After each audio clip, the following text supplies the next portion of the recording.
hermanos, estamos muy contentos de poder estar en esta tarde retransmitiendo esta reunión a pesar de las dificultades, a pesar de los confinamientos, a pesar de los pesares. Sabemos que el tarde habrá otra reunión muy importante. Vamos a tener una reunión por primera vez con todas aquellas personas que hasta hace muy poco tiempo estaban asistiendo a la Iglesia Católica.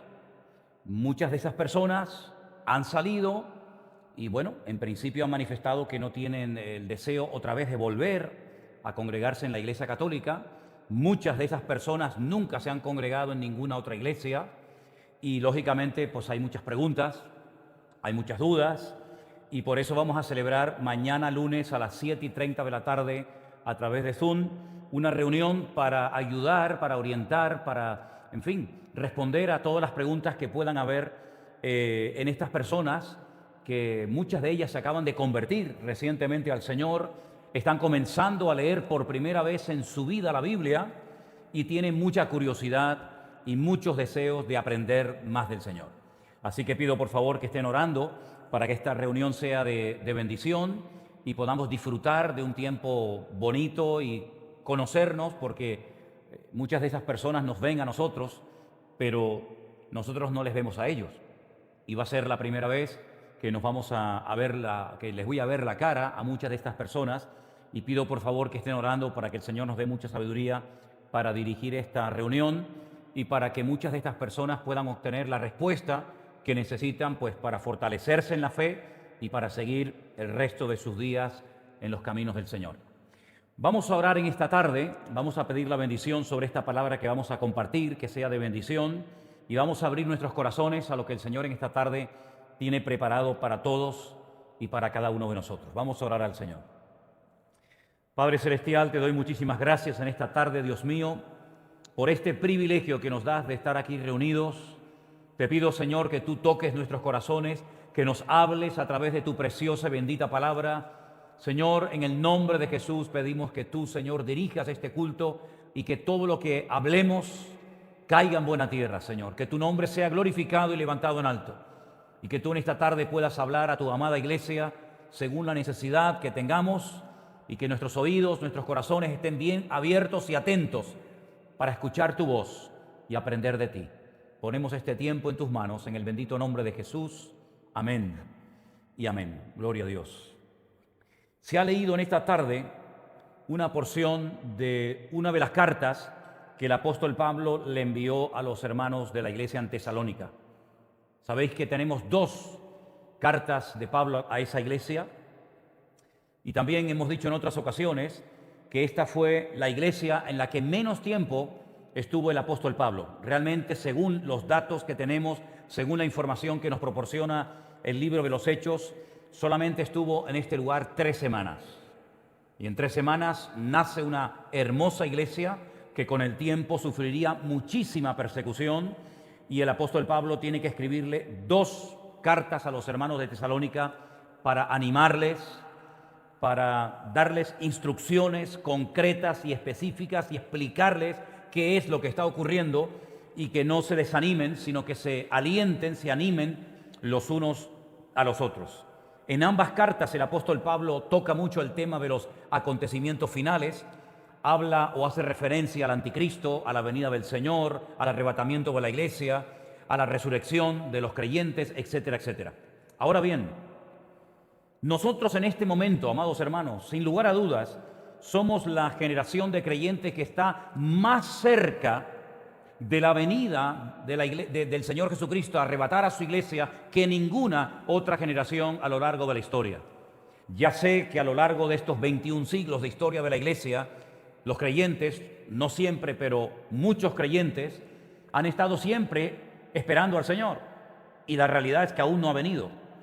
Pero quiero recordarles las palabras de la Biblia que dice que el Señor no retarda su promesa, según algunos la tienen por tardanza, sino que es paciente para con todos, deseando, anhelando que todos procedan al arrepentimiento. Pero no cabe la menor duda de que nos encontramos cada vez más cerca del fin. Cada vez nos encontramos más cerca de esos acontecimientos que leemos en el libro del Apocalipsis y que los conocemos como los famosos sellos, los caballos del Apocalipsis, las 7 trompetas, las copas de la ira, etcétera, etcétera.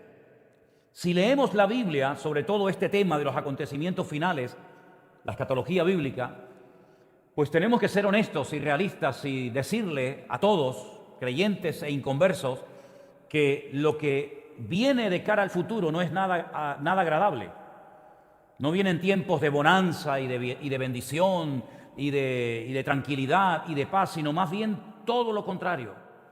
Claro, nosotros los creyentes no tenemos que tener ningún temor, no tenemos que tener miedo, porque nosotros sabemos en quién hemos creído y nuestra confianza y nuestra fe está puesta en el Señor. Pero eso no quita que tenemos que saber que los tiempos finales serán tiempos difíciles, tiempos peligrosos, tiempos de guerras y de rumores de guerras, etcétera, etcétera.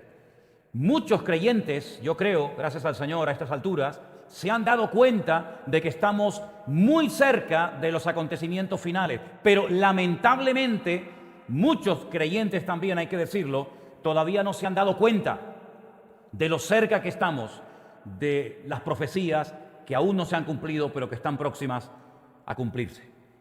La lectura que se leía en esta tarde en 1 de Tesalonicenses capítulo 5 me llama mucho la atención porque el apóstol Pablo le dice a esos hermanos en aquel tiempo, en el siglo I, acerca de los tiempos y de las ocasiones: no tenéis necesidad, hermanos, de que yo os escriba. Me llama la atención esta expresión de Pablo: no tenéis necesidad de que yo os escriba. Sin embargo, si hoy en día Pablo visitara las iglesias y viera cómo está la iglesia a nivel mundial, probablemente no diría lo mismo. Probablemente diría: acerca de los tiempos y de las ocasiones, sí tenéis y mucha necesidad, hermanos, de que yo os escriba, de que yo os enseñe lo que va a ocurrir. El apóstol Pablo habla de muchas cosas a lo largo y ancho de todas las epístolas que escribió. Toca muchísimos temas, todos ellos, por supuesto, interesantes, pero en más de 50 ocasiones, escuchen bien, en más de 50 ocasiones el apóstol Pablo habla clarísimamente acerca del retorno de nuestro Señor Jesucristo. Luego, él enseñó a la iglesia del siglo I y a toda la cristiandad a lo largo de estos últimos 21 siglos que Cristo volvería otra vez. Ahora, entre este momento actual en el que estamos viviendo y la segunda venida de Cristo y el arrebatamiento de la iglesia, hay muchas cosas que van a ocurrir en este tiempo final. Y esas cosas tenemos que conocerlas. Y no solamente conocerlas, sino saber poner cada cosa en su sitio ordenadamente. Porque ¿quién no ha oído hablar de la marca de la bestia, por ejemplo? ¿Quién no ha oído hablar del falso profeta, del anticristo? ¿Quién no ha oído hablar de la batalla de Armagedón? ¿Quién no ha oído hablar de los 2 testigos? O de los sellos, de las trompetas, ¿verdad? Del milenio. Muchos creyentes han oído hablar de estas cosas muchas veces. Pero lamentablemente, a la hora de poner en un orden cronológico, todos estos acontecimientos, muchos no saben. Y por eso es muy importante leer y leer y leer y escudriñar las Escrituras. Porque la Biblia, quiero decirles que nos da el orden exacto. No tenemos que inventarnos nada. No tenemos que esperar que un ángel del cielo descienda y nos diga: mira lo que va a ocurrir, primero esto, en segundo lugar esto, en tercer lugar. No, sino que ya todo lo que el Señor quiere que sepamos lo tenemos en la Biblia revelado. Simplemente es cuestión de estudiar. Simplemente es cuestión de ver el orden de las cosas que van a ocurrir en los últimos tiempos. Así que hay mucha necesidad, por supuesto, de enseñanza y de instrucción en cuanto a temas escatológicos. Ahora bien, no solamente en el libro del Apocalipsis, sino en otros pasajes de la Biblia podemos ver que en los últimos tiempos el mundo espiritual, donde se mueven los ángeles, los serafines, los querubines, los arcángeles, los demonios, los principados, las potestades, las autoridades en el mundo espiritual, se van a manifestar de una forma muy contundente y muy clara. El mundo espiritual siempre previamente a un gran acontecimiento, ha sido como sacudido. Miren, por ejemplo, en el Antiguo Testamento, cuando el pueblo de Israel le queda poco tiempo para salir del cautiverio en Babilonia, allí hay un movimiento en el mundo espiritual que no era normal. De hecho, el profeta Daniel, cuando está orando y ayunando por 3 largas semanas, cuando él recibe la visita del ángel Gabriel, el mismo que se apareció siglos más tarde a María en Belén de Judea para anunciarle el nacimiento del Mesías, le dice que viene con un mensaje, viene con una revelación concreta y específica acerca de lo que va a ocurrir en su época y en los últimos tiempos. Y otro arcángel tremendamente poderoso, el arcángel que ha sido asignado para cuidar y proteger al pueblo de Israel, Miguel, le dice que ha estado peleando contra el príncipe de Persia, que en esa ocasión, en ese pasaje bíblico se refiere a Satanás, aunque utiliza este término, el príncipe de Persia, y que ha estado peleando, ¿verdad? Y que desde el principio de la oración de Daniel, su oración fue oída, pero no había venido la respuesta porque había en el mundo espiritual todo un conflicto, toda una batalla. Y esos conflictos espirituales que se llevan a cabo siempre antes de cualquier acontecimiento de envergadura, se van a volver a manifestar y el mundo espiritual va a ser sacudido en los últimos tiempos de una forma tremenda.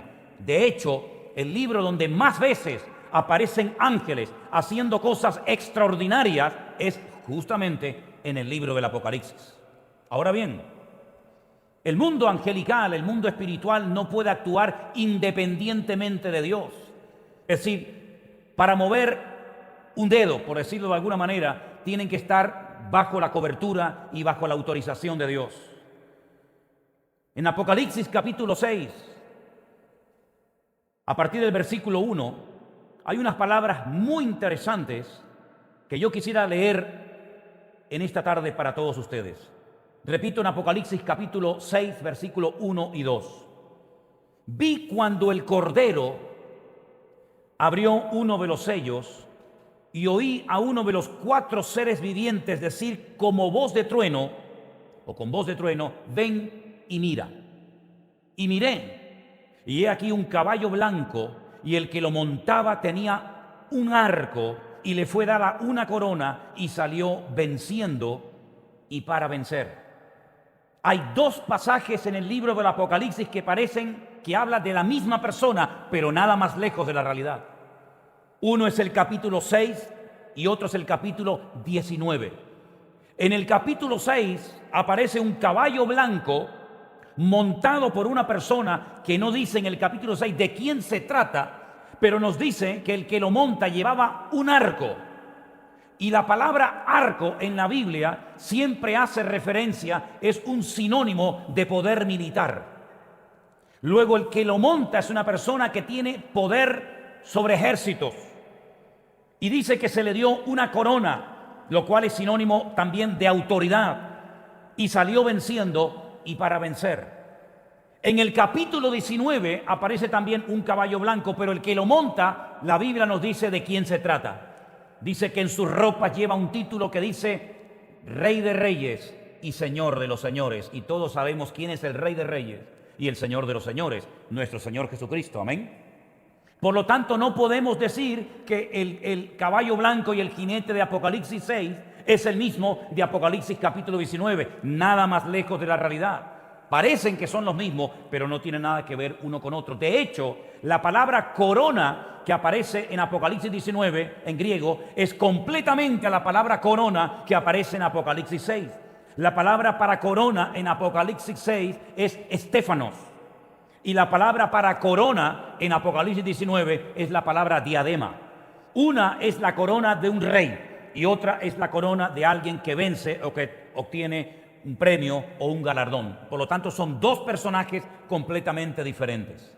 Ahora bien, el apóstol Pablo dice que en los últimos tiempos las naciones, algunas naciones, no todas, algunos continentes, intentarán llegar a acuerdos, intentarán firmar tratados con el objetivo de que se pueda vivir en paz y en seguridad. El último gran pacto que se ha hecho, el último gran acuerdo que se ha hecho, donde la palabra paz, como no podía ser de otra manera, aparece, es el último pacto o tratado que lo han llamado el Pacto de Abraham, que consiste en que algunas naciones árabes han pactado con el pueblo de Israel una supuesta paz. Y han comenzado a ir delegaciones de un país a otro, y el espacio aéreo de dichos países se ha abierto, y ahora van a comenzar intercambios comerciales y parece que todo suena muy bonito porque a la gente le atrae mucho eso de la paz y la armonía y que los hombres se lleven bien los unos con los otros, etcétera, etcétera. Pero miren ustedes qué curioso que hace 2000 años el apóstol Pablo, cuando escribe la carta a nuestros hermanos de la iglesia en Tesalónica, dice algo como esto: cuando digan paz y seguridad, entonces vendrá sobre ellos destrucción repentina como los dolores a la mujer encinta y no escaparán. La palabra paz y la palabra seguridad, porque se supone que no hay seguridad si no hay paz, y cuando hay paz hay seguridad. Y miren ustedes por dónde, que son dos palabras que vuelven a aparecer 2000 años después de haberse escrito esta carta por el apóstol Pablo. Y dice la Biblia que cuando digan, ¿quién va a decir eso? Los que han hecho ese pacto con la intención, con el objetivo de obtener la paz y la seguridad. Cuando ellos digan, por fin nos vamos a llevar bien como hermanos, al fin y al cabo somos todos descendientes de nuestro padre Abraham. Cuando ellos digan, por fin hemos llegado a la paz y a la seguridad, entonces vendrá sobre ellos destrucción repentina. Y el ejemplo que pone es el de una mujer que de repente le sorprenden los dolores de parto porque está encinta y dice, y no escaparán. Luego el hombre intenta por todos los medios firmar tratados de paz, llegar a acuerdos de paz, pero la verdadera paz no puede venir fuera de Dios. Qué diferente cuando el Señor Jesucristo dice a sus discípulos y a todos nosotros, por consiguiente, mi paz os dejo, mi paz os doy, no como el mundo la da. Sabemos que muchas veces se han firmado acuerdos y tratados y convenios de paz, y al poco tiempo los mismos que se sentaron alrededor de una mesa para firmar dicho acuerdo terminaron quebrándolo y peleándose y enfrentándose entre ellos. Luego el mundo, lo que habla de paz y de seguridad, no tiene nada que ver con la verdadera paz y con la verdadera seguridad que viene cuando nosotros estamos en paz con el Señor. Romanos capítulo 5, verso 1 dice, justificados por la fe, tenemos paz para con Dios por medio de nuestro Señor Jesucristo. Y que yo sepa, en este último tratado de paz, al Señor Jesucristo no lo invitaron. Que yo sepa, en este último convenio, en este último esfuerzo humano por alcanzar la paz, a Dios lo dejaron fuera y no lo dejaron sentarse a la mesa. Por lo tanto, ¿qué paz va a producir el hombre cuando el príncipe de la paz no ha sido invitado a un acuerdo tan importante entre naciones que llevan siglos y milenios peleándose constantemente los unos contra los otros? Así que no seamos ingenuos y no creamos que el hombre en media hora sentado alrededor de una mesa y con chequeras en las manos y con toda la buena intención del mundo y con buena ropa y presencia pueden obtener lo que solamente Dios nos puede dar cuando nos arrepentimos y nos humillamos y le pedimos perdón. Entonces su paz viene a morar a nuestros corazones, a nuestros hogares y a nuestras naciones. Pero mientras a Dios no lo inviten, mientras al autor y príncipe de la paz no lo inviten en esos acuerdos de paz, la paz que los hombres firman hoy, mañana la quebrarán, y si no al tiempo. Si no, se darán cuenta dentro de poco tiempo que esos acuerdos realmente sirven para muy poco. El apóstol Pablo da una serie de instrucciones acerca de cómo tenemos que actuar nosotros los creyentes. No caer en esa ingenuidad, no caer en esas trampas de decir, ¡ay, qué bien! Por fin los enemigos se llevan bien. El apóstol Pablo dice, hermanos, nosotros no somos de las tinieblas, nosotros somos hijos de luz. Por tanto, no durmamos como los demás. Y aparte de eso, más adelante él dice, animaos y edificaos los unos a los otros con estas palabras, así como lo hacéis. Nosotros tenemos un manual perfecto, que es la palabra de Dios, a través del cual sabemos cómo viene la paz y cómo no viene la paz al mundo. Ahora bien, la palabra de Dios nos dice, y el mismo Señor Jesucristo dijo, que los últimos tiempos serían muy parecidos a los tiempos de Noé. Y curiosamente, los tiempos de Noé no se caracterizaron ni pasaron a la historia por ser la época dorada de la paz mundial, la época de más esplendor en Israel, la época, digamos, de bonanza, de paz, de prosperidad, etcétera, fue en la época del rey Salomón. Que por cierto, la palabra paz en hebreo va incluida dentro del nombre de Salomón. Shelomo. Ese fue el momento de máximo esplendor del pueblo de Israel. Fuera de esa etapa de unos 40 o 50 años, muy poca paz ha habido en esa nación y en el mundo entero. Y la Biblia nos enseña que los últimos tiempos, enseñanza que nos ha dado el Señor Jesucristo, serían tiempos parecidos a los de los tiempos de Noé. ¿Y cómo eran los tiempos de Noé? Pues sobre todo tiempos de violencia. Sobre todo tiempos en los que no había ningún tipo de principio, ningún tipo de moral. Y fueron tiempos tan terribles que Dios dijo, basta, basta, hasta aquí hemos llegado. Y tuvo que decir, construyen un arca y empecemos de cero. Y el mundo que dejó Noé no tiene nada que ver con el mundo que posteriormente se encontró Noé al salir del arca. Es decir, que si el Señor Jesucristo nos dice, y nos fiamos 100% de su enseñanza y de sus palabras, que los últimos tiempos, es decir, nuestros tiempos, nuestra generación, nuestros días, serían muy parecidos a los tiempos de Noé, quiere decir que en nuestros tiempos poca paz, poca estabilidad y poca seguridad veremos. Porque podía haber dicho, los tiempos finales serán como los tiempos de Salomón. Bueno, gloria a Dios. O como los tiempos del profeta Daniel, o como los tiempos de Malaquías, o como los tiempos de Nehemías, pero no. Con todos los personajes, miles y miles de personajes y de acontecimientos en la historia bíblica, curiosamente nos dice que nuestra generación será muy parecida a los tiempos de Noé. Por eso es muy importante leer, por ejemplo, todo lo relacionado con lo que ocurrió antes, durante y después del diluvio. Porque la Biblia dice en Eclesiastés capítulo 1, ¿qué es lo que será?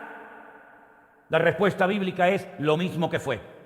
Por lo tanto, para conocer lo que va a pasar en los últimos tiempos, hay que conocer lo que pasó en los tiempos pasados, porque es como un círculo. Y volvemos otra vez a los tiempos de agresividad, de promiscuidad sexual, a los tiempos de desastres, etcétera, etcétera, de inundaciones y de catástrofes, tal como hubo en la época de Noé. Pero gloria a Dios que en esa generación perversa, en esa generación que no era digna de la misericordia de Dios, destacó una familia. Destacó Noé con sus hijos, Sem, Cam y Jafet, con sus esposas y con su correspondiente esposa. Es decir, que como dice la Biblia, donde abunda el pecado, sobreabunda la gracia. Eso quiere decir que por muy mal que esté la situación en los últimos tiempos, el Señor siempre guardará a su remanente que han confiado y han obedecido a su palabra. ¿Cuántos dicen amén? Noé pasó por el diluvio, claro que sí. El arca se movió, sin lugar a dudas. Donde construyó el arca Noé y donde apareció el arca, hay centenares de kilómetros de distancia. Estuvo más de un año dentro de aquel barco, pero nunca le faltó el alimento. Ninguno de los que viajaban con él pereció. Ni siquiera animales murieron durante el período que estuvieron dentro confinados, curiosamente confinados dentro de aquel barco. Ni los animales murieron de nada, sino que Dios lo protegió a él, a sus hijos, a las esposas de sus hijos, su matrimonio, su familia, y cuando salieron dieron testimonio de que Dios tal vez nos haga pasar por una tormenta, tal vez nos haga pasar por un valle de sombra y de muerte, pero podemos estar tranquilos porque su vara y su cayado nos infundirán siempre aliento. Gloria a Dios. Ahora bien, en Apocalipsis capítulo 6, versículo 1, dice algo muy importante que a veces la gente no se da cuenta. Vi cuando el Cordero abrió uno de los sellos. En la época bíblica no existían libros, existían rollos, existían pergaminos sobre los cuales se escribía y luego en algunos casos se les ponía un sello, como ese que tienen ahí en la pantalla, para que nadie pudiera leer el contenido de ese rollo o de ese pergamino. En este caso, el libro del Apocalipsis capítulo 6, desde el capítulo anterior, nos habla de un pergamino que está sellado, que está protegido por 7 sellos. Y cada vez que se abre, cada vez que se rompe uno de esos sellos, en la tierra acontece algún acontecimiento que trae muerte, que trae desgracia, que trae infracción, que trae alguna tragedia. El inicio de los sellos marca el comienzo de lo que conocemos con el nombre de la gran tribulación o el tiempo de angustia de Jacob. No son sellos que traen bendición, no son sellos que traen paz, al contrario. No son sellos que traen prosperidad, al contrario. No son sellos que traen vida, al contrario. Es el inicio de la ira de Dios. Porque nosotros hablamos mucho del amor de Dios, y por supuesto, faltaría más, y de la misericordia de Dios, y de la fidelidad de Dios, pero ese mismo Dios también tiene momentos de ira. Y la palabra de Dios nos dice que la ira de Dios ha estado contenida durante mucho tiempo, pero que cuando se desate el primer sello, hasta la segunda venida del Señor, habrán calamidades, habrán tragedias, habrán dolores de parto, etcétera, etcétera. El que abre los sellos no es el diablo. El que comienza esta época terrible de los últimos tiempos no es Satanás, no son los políticos, no es el hombre, es el Cordero. ¿Y quién es el Cordero? Juan el Bautista dijo una vez: he aquí el Cordero de Dios que quita el pecado del mundo. El Cordero es Cristo, y es Cristo el que dice: voy a abrir el primero, el segundo, el tercero, y así sucesivamente hasta el séptimo. Luego, no es casualidad, no es que ocurren las cosas y decimos, bueno, pero ¿qué es lo que está pasando? Lo que Dios quiere que esté pasando, porque nada ocurre por casualidad. El diablo no puede hacer lo que le dé la gana. El diablo tiene que estar sometido a la voluntad de Dios, a la soberanía de Dios. Y el que abre los sellos, el que dice: vamos a empezar ahora a derramar la ira, vamos a comenzar a tratar con las naciones, vamos a comenzar a demostrar lo que está escrito en el libro de Apocalipsis. El que dice ahora y abre el primer sello es el Cordero, es el Señor Jesucristo. Ahora, ¿qué es lo que hace Juan? Juan adorna los acontecimientos finales, los acontecimientos del futuro, con imágenes del presente. ¿Por qué emplea la palabra sellos, pergaminos o rollos? Porque era lo que la gente conocía en aquella época. Por lo tanto, él está utilizando un lenguaje conocido para explicar cosas futuras, para que no quede la más mínima duda de lo que el Señor está tratando de decir y de enseñar a su pueblo. Porque el libro del Apocalipsis no se escribió para el inconverso. El libro del Apocalipsis se escribió para la iglesia. Aquellas iglesias que menciona en los capítulos 2 y 3, aquellas 7, y a todos los cristianos a lo largo de la historia. Ahora bien, el apóstol Juan, cuando habla del caballo blanco, todo el mundo sabía para qué se utilizaba un caballo blanco. ¿No se han preguntado ustedes nunca por qué Jesús, cuando entró triunfalmente en Jerusalén, no utilizó un caballo blanco? ¿Por qué utilizó un pollino de asno, algo tan humilde, algo tan sencillo? En el Antiguo Testamento, los caballos son sinónimo de guerra, son sinónimo de poderío militar. Curiosamente, Israel nunca utilizó caballos para ir a la guerra, jamás. Dice: estos tienen caballos, estos tienen carros, mas nosotros tenemos al Señor nuestro Dios. Pero es interesante notar que los romanos, cuando conquistaban un reino, un país, una nación, un lugar, y hacían el desfile, la entrada triunfal en Roma, todos los que iban montados a caballo, lógicamente muchos iban caminando, pero todos los que iban montados a caballo tenían que utilizar caballos solamente de color blanco, como diciendo: el enemigo ha sido derrotado, el enemigo ha sido aplastado. Y para que todos desde lejos vean que el enemigo, sin lugar a dudas, ha sido humillado, cuando vean centenares, cuando vean miles de caballos blancos viniendo hacia Roma para desfilar, es la señal de que hemos ganado la victoria, la batalla. Por eso Satanás, que es un imitador de la obra de Dios, imitando a Cristo cuando venga en su segunda venida, cabalgando sobre un caballo blanco, no sobre un pollino que viene humildemente a morir en una cruz, sino que viene triunfante y glorioso, cabalgando sobre las nubes del cielo, con poder y gloria, el Rey de Reyes y el Señor de los Señores. Como Satanás sabe perfectamente todo eso, él lo que hace es que al anticristo, el antimesías, de una forma simbólica, lo presenta como viniendo en un caballo blanco, como diciendo: nosotros hemos sido los que hemos obtenido la victoria. pero nada más lejos de la realidad, porque la Biblia dice que el día que Cristo murió en la cruz del Calvario, Satanás fue herido con herida de muerte en la cabeza. Y nunca más Satanás volverá a tener el poder, el control y el dominio que durante siglos obtuvo. Entraban montados en caballos blancos en aquellos desfiles militares tremendos que hacían. Entraban con arcos, demostrando poder militar. Y en los últimos tiempos vamos a ver expresiones y manifestaciones inmensas de gran poderío militar. ¿No se quedan ustedes sorprendidos que de vez en cuando así, sin ningún previo aviso, de repente maniobras militares de Corea del Norte y comenzamos a ver aviones y misiles y helicópteros y barcos por todos lados? Al poco tiempo, desfile militar en la Plaza Roja de Moscú y comenzamos a ver los misiles nucleares y comenzamos a ver una manifestación. ¿Por qué todo eso? Es como una forma de decir, tenemos poder. Podemos hacer del mundo lo que nos dé la gana, pero vuelvo otra vez al inicio del capítulo 6. El que abre y el que cierra, el que dice ahora o el que dice todavía no, es el Cordero, es el Señor Jesucristo. Ahora, en este momento estamos en guerra. No solamente en una guerra espiritual. Pablo dice que nuestra lucha no es contra sangre y carne, ¿verdad?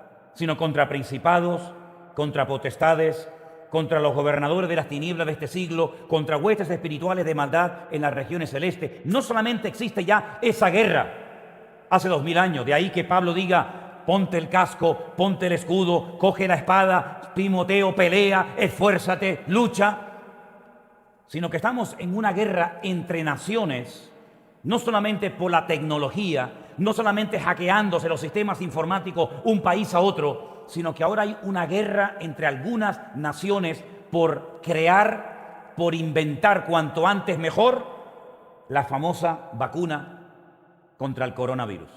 Y esto producirá miles y miles y miles de millones de dólares de ganancia a la nación que primero puede decir, nosotros tenemos la vacuna, el antídoto, para vacunar a 7.500 millones de seres humanos, lo que nunca jamás en la historia se ha producido, porque hay que vacunar a todo el mundo, pequeños, grandes, todo el mundo tiene que ser vacunado. Y ahora hay toda una guerra comercial entre las grandes industrias de la farmacia por inventar lo antes posible una vacuna. Sin embargo, aunque hoy existiera esa vacuna, el mundo seguiría su cuenta regresiva. Porque la vacuna puede solucionar el problema con un virus, pero no puede impedir que lo que dice la palabra de Dios se cumpla. Y cuando inventen, que la van a inventar, sin lugar a dudas, cuando inventen la vacuna contra el coronavirus, al poco tiempo, el mundo otra vez comenzará a tirarse de los pelos y a volverse loco y a rasgarse las vestiduras, porque saldrá otro virus o saldrá otra enfermedad, aún tal vez peor que esta, que todo el mundo está experimentando. ¿Por qué? Porque el que tiene el control sobre la tierra no es el hombre, no son los políticos, no son los banqueros, no son los científicos, sino es nuestro Dios. Y nuestro Dios nos enseña perfectamente que los últimos tiempos serán tiempos muy complicados, tiempos muy difíciles, y una de las cosas que se están produciendo, digamos, en tiniebla, como debajo de la mesa, es lo que todos conocemos y hemos hablado muchas veces acerca de un nuevo sistema, de un nuevo orden mundial, donde todo va a cambiar. La medicina, los trabajos, la economía, de hecho hasta las iglesias ya están cambiando. Estamos recurriendo a una serie de sistemas para poder llevar el evangelio a los hogares de millones y millones de cristianos que no se pueden reunir. Todo está cambiando, pero de una forma tan drástica, de una forma tan rápida, que al hombre todavía no le ha dado tiempo de asimilar todos los cambios que se están produciendo en pocos meses. Miren cómo empezamos este año 2020. Aún no ha terminado el año y el mundo ha cambiado completamente. Y nunca más volveremos a lo que llamábamos normalidad, sino que la vida cambiará radicalmente para todos a partir de ahora. Y ahora tú y yo nos tenemos que preguntar como creyentes, Señor, ¿y ahora qué podemos hacer nosotros? Porque el Señor no permitió que naciéramos en el siglo I y conociéramos a Cristo y a los apóstoles y formáramos parte de una de las iglesias de la Biblia y fuéramos muertos o torturados como miles de cristianos murieron en aquel tiempo. El Señor no permitió que naciéramos, por ejemplo, en la Edad Media, la época más oscura de toda la historia de la humanidad, donde algunos creían que el cristianismo había desaparecido. El Señor no permitió que naciéramos y fuéramos pastores o creyentes en la Primera o en la Segunda Guerra Mundial, donde muchos hermanos nuestros y pastores murieron en campos de concentración y por efecto de la guerra. El Señor permitió que naciéramos en esta época y los cambios que se han producido desde que nacimos hasta el día de hoy han sido tremendos. Muchos de nosotros que tenemos ya una edad, cuando nacimos no existía la internet, no existían los teléfonos móviles, no existían las redes sociales, que hoy en día son tan normales para millones y millones de jóvenes y hasta de niños. Y nos hemos adaptado a un mundo que cada vez va más rápido, pero en el mundo espiritual los cambios también han sido tremendos. Y yo creo que tenemos que aprender a adaptarnos a estos tiempos. Y lo que dice la Biblia, y quiero repetirlo, es lo siguiente. Presten atención. Hermanos, vosotros no estáis en tinieblas, es decir, en la ignorancia, en el desconocimiento o en la vida que llevábamos antes de conocer a Cristo. Ya no estamos en esa vida. Ahora somos hijos de luz, somos hijos del día, no somos de la noche ni de las tinieblas. Es interesante notar que la primera referencia a tinieblas, la primera referencia a oscuridad que hay en la Biblia aparece en el capítulo 1 de Génesis, donde dice la Biblia que en una parte de la tierra, en la faz del abismo, había tinieblas, pero en la otra cara de la tierra había luz, y en esa parte donde había luz se movía el Espíritu de Dios. Había oscuridad, había desorden, había tinieblas, había caos, pero el Espíritu de Dios, literalmente dice en el texto hebreo, revoloteaba, se movía en la parte donde había luz. Y esto nos da un mensaje extraordinario, porque en los últimos tiempos vamos a ver, como dijo el Señor en Mateo 24, un aumento, una multiplicación brutal de la maldad. Lo que hoy en día están tratando de enseñarle a muchos niños en la escuela, antes ni los más adultos se daban una idea de lo que hoy en día para un niño es normal en un libro de texto en una escuela. La proliferación del pecado, lo sofisticado que se ha hecho el pecado, lo accesible que se ha hecho el pecado, que puedes tener en un teléfono celular, en un móvil, el mundo entero en tu mano. Jamás en la vida muchos soñaron que iba a ocurrir. La maldad, las tinieblas, el desorden, el caos ha ido y cada vez irá en aumento.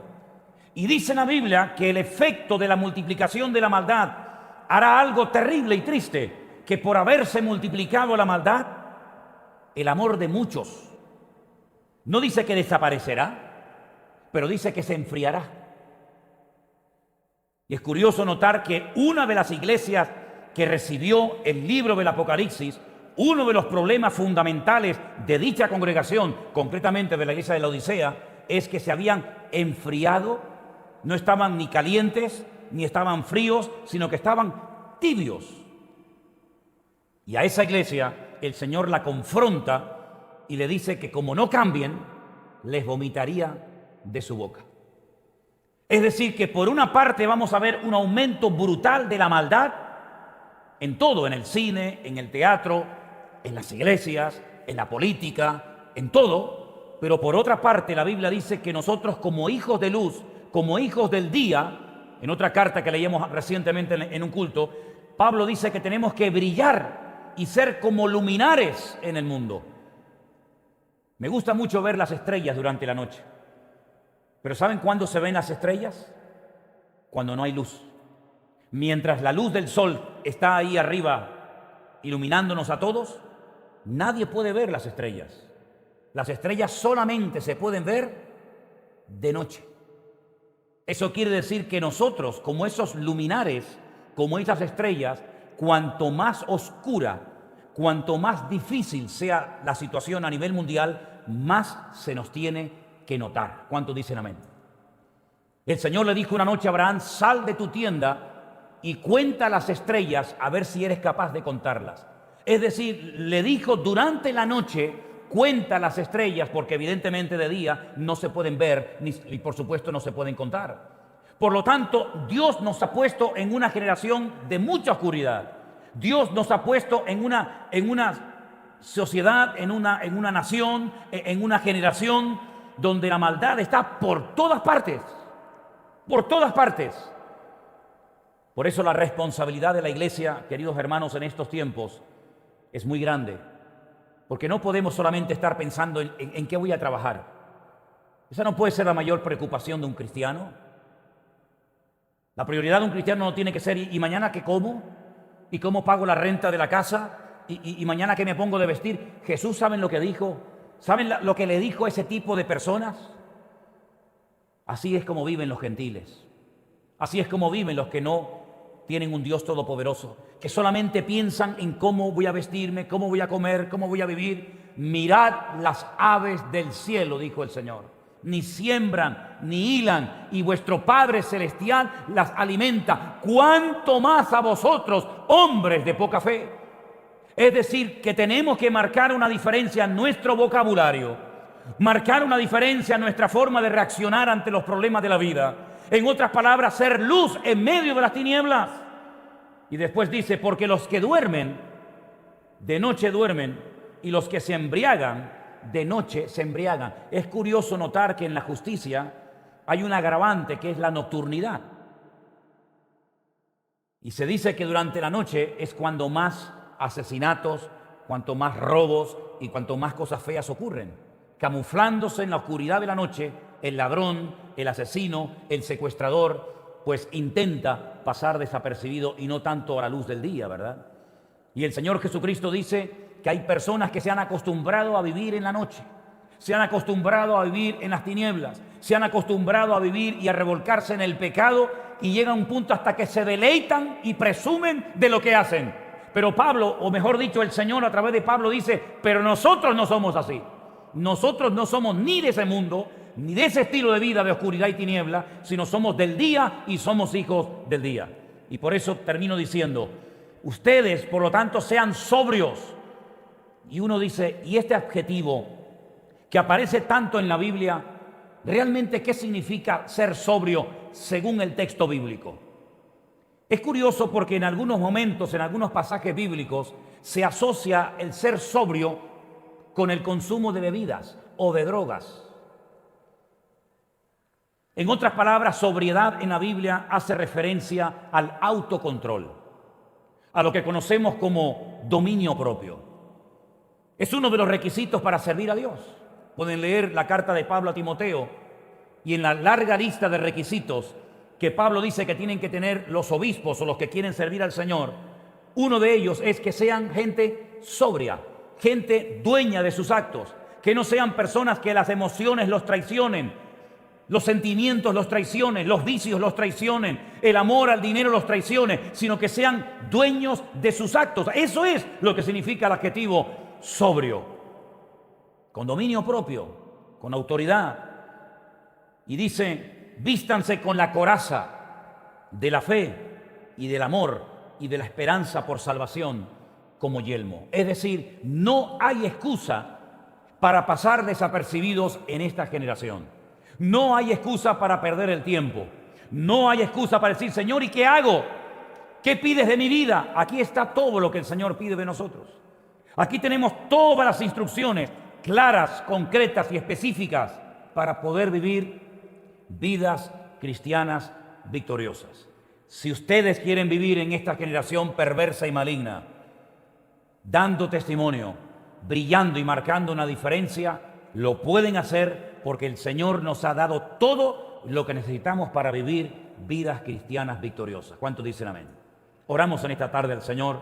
Cierra tus ojos, por favor, ahí donde estás, y vamos a pedirle al Señor que en esta tarde, que en este día y a partir de hoy, Dios nos guarde, Dios nos cuide y que el Señor nos use para que no caigamos en la trampa de creer que lo que el mundo ofrece es lo auténtico y lo genuino, porque lo auténtico y lo genuino solamente se encuentra en nuestro Dios, en el Señor Jesucristo, nuestro Salvador. Padre, te damos gracias en esta tarde por tu palabra. Gracias, Señor, por el trato que tú tienes con cada uno de nosotros. Yo te ruego, Señor, que tú fortalezcas, Señor, a tu amada iglesia sobre la faz de la tierra. Que tú nos ayudes, Padre Santo, a vivir en victoria y en santidad todos los días de nuestra vida. Señor, se avecinan tiempos difíciles. El mundo espiritual está esperando órdenes. Las cosas van a cambiar, pero sabemos que tú eres el mismo ayer, hoy y por los siglos. Y por eso te pedimos, Señor, ayúdanos a estar cerca de ti en estos tiempos finales en los que nos ha tocado vivir, que podamos brillar como luminares en el mundo. Te damos gracias por tu palabra viva y eficaz, a través de la cual podemos obtener siempre la respuesta y la instrucción específica para vivir vidas cristianas victoriosas. Ponemos nuestra vida en tus manos, en el nombre precioso de Jesús. Amén y amén. Gloria al Señor. Hermanos queridos, que el Señor les bendiga muy ricamente. Les deseo a todos ustedes que tengan una semana bendecida. Recuerden todos los hermanos que se han puesto en contacto con nosotros a través del grupo de WhatsApp que hemos creado, pues vamos a tener el lunes una reunión con todos los, ex católicos que tienen preguntas, que tienen dudas. Entonces será a través de Zoom mañana a las 7:30 de la tarde, ¿de acuerdo? Le mandaremos el link minutos antes de comenzar la reunión, se lo mandaremos. Otra cosa muy importante, el próximo domingo vamos a celebrar la Santa Cena, ¿sí? Partir el pan y el vino, recordando la muerte, la resurrección, la venida del Señor. Entonces, a todos los hermanos que no se pueden congregar, a todos los hermanos que nos ven por las redes sociales, les animamos, como lo hemos hecho ya muchas veces, que por favor tengan preparado en sus casas el pan y el vino para que cuando llegue el momento de participar juntos lo podamos hacer. Será el próximo domingo, Dios mediante. Queridos hermanos, que Dios les bendiga. Les diría que se saluden los unos a los otros los que están aquí, pero por lo menos los que están en casa lo pueden hacer. Que Dios les guarde, que tengan una semana victoriosa y bendecida. Lean la palabra, oren cada día, vivan lo más cerca del corazón de Dios posible, porque el Señor viene pronto. ¿Cuántos dicen amén? Gloria a Dios. Que el Señor les bendiga, mis queridos hermanos. Amén.